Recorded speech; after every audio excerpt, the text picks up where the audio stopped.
Sunod po naman ay sa Anti-Money Laundering Council.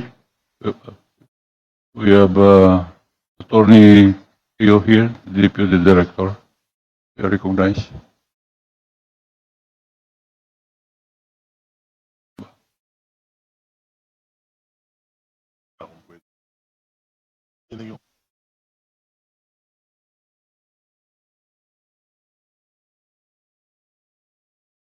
Any representative from AMLA?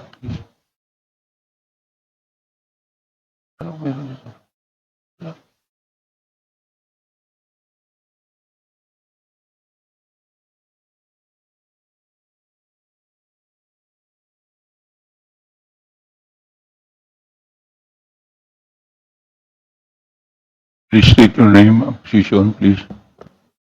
Good afternoon, Mr. Chair.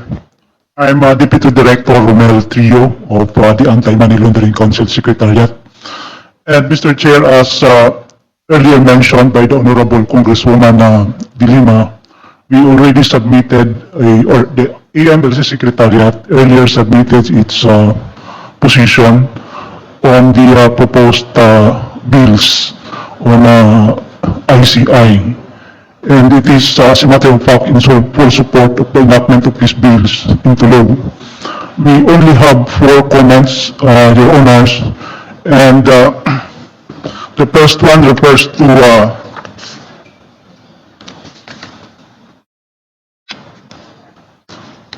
Section 5(2) of House Bill number 4453, insofar as it authorizes or empowers the ICI in securing information or documents from other agencies of the government. So our recommendation, Your Honor, is the inclusion of a proviso in Section 5(2) of the House Bill that would make that bill in harmony with the relevant provision of Republic Act 9160, also known as the Anti-Money Laundering Act of 2001. It's actually, Your Honor, expressed in the letter that we submitted to the Honorable Committee last week. The second one, Your Honor, is the suggestion about the empowerment of the ICAIC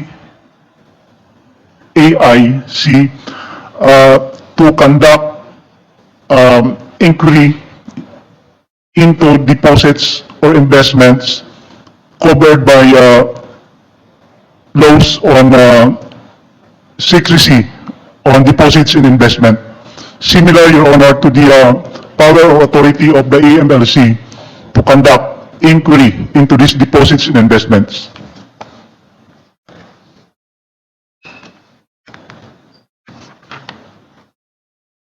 The third one, Your Honor, is the exclusion of the AMLC from the agencies mandated to be designated personnel of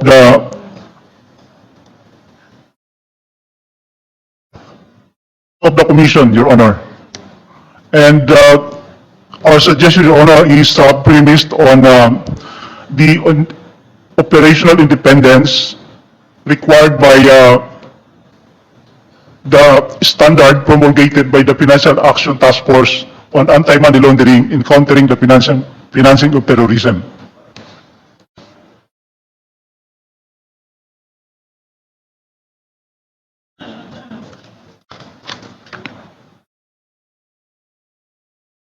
And the last one, Your Honor, is the inclusion of a phrase in Section 11 of House Bill number 4453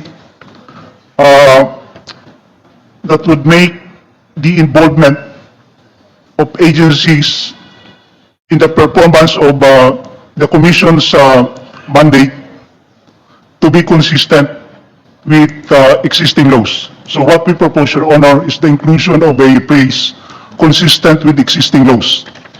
in Section 11 of House Bill 4453. Thank you, Your Honor.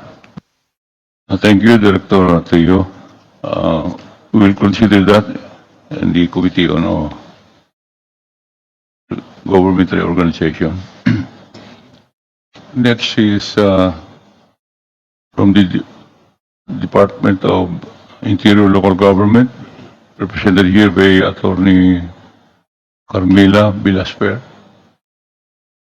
Good afternoon, Bilasper, you're everyone. recognized. Good afternoon, everyone. I am Attorney Carmela Villasfer from the Legal Services of the DILG. First and foremost, the Department of the Interior and Local Government fully supports the intent of the House bills to transform the existing ad hoc independent commission for infrastructure into a permanent, independent, and empowered anti-corruption body dedicated to investigating, preventing, and addressing systemic corruption in infrastructure sector. The DILG commends the authors and sponsors of the House bills numbers 4453 and 5699 for their leadership in advancing this vital anti-corruption reform. The proposed creation of an independent commission against infrastructure corruption represents a significant step toward institutionalizing integrity and rebuilding public trust in the infrastructure sector. The DILG only has a few comments, everyone.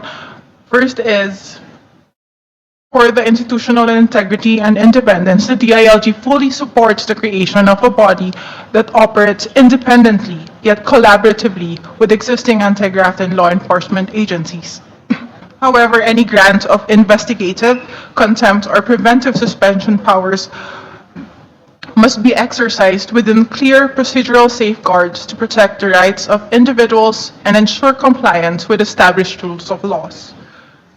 As the primary national government agency supervising the local government units, the DILG highlights the need for harmonized procedures and protocols whenever investigations involve local officials or projects implemented at the local level. This will prevent disruption of local services and ensure administrative continuity while upholding integrity in governance. The DILG supports measures that promote transparency, reporting, and citizen participation in monitoring infrastructure projects. The involvement of civil society organizations, professional associations, and local communities can help strengthen accountability and foster shared ownership of anti-corruption initiatives. The Department respectfully conveys its general message of support for the passage of a harmonized version of the measure, one that ensures strong investigatory powers, transparent operations, and full respect for due process and local autonomy. Thank you.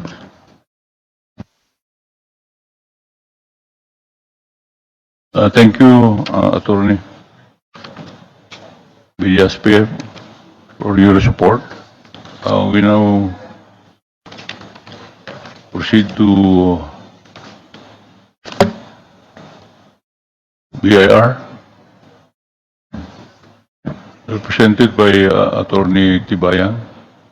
Good afternoon, Mr. Chair, to our honorable lawmakers and resource speakers.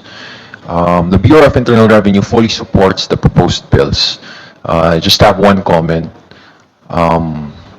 If the committee would consider the Bureau of Internal Revenue to be part of the agencies to support this proposed commission, I respectfully suggest the addition of a provision whereby the ICAIC will be, or any request for information made by the ICAIC will be exempt from Section 270 of the National Internal Revenue Code of 1997 as amended.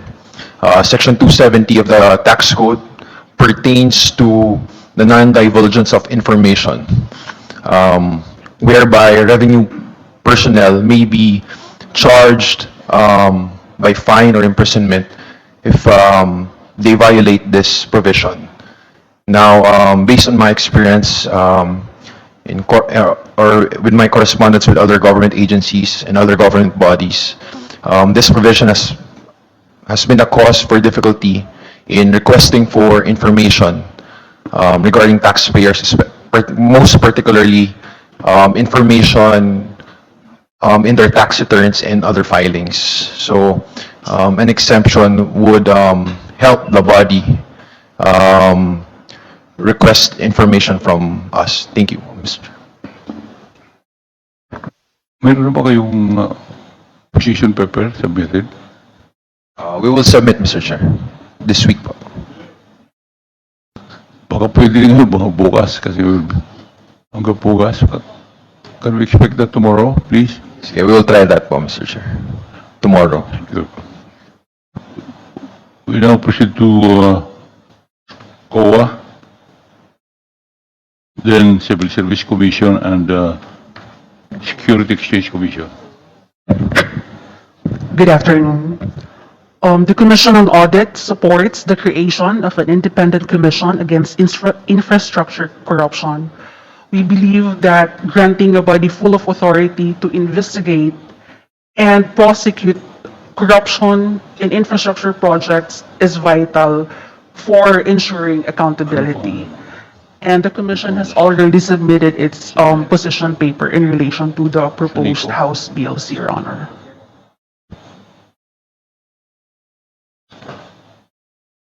Director Sunico, thank you.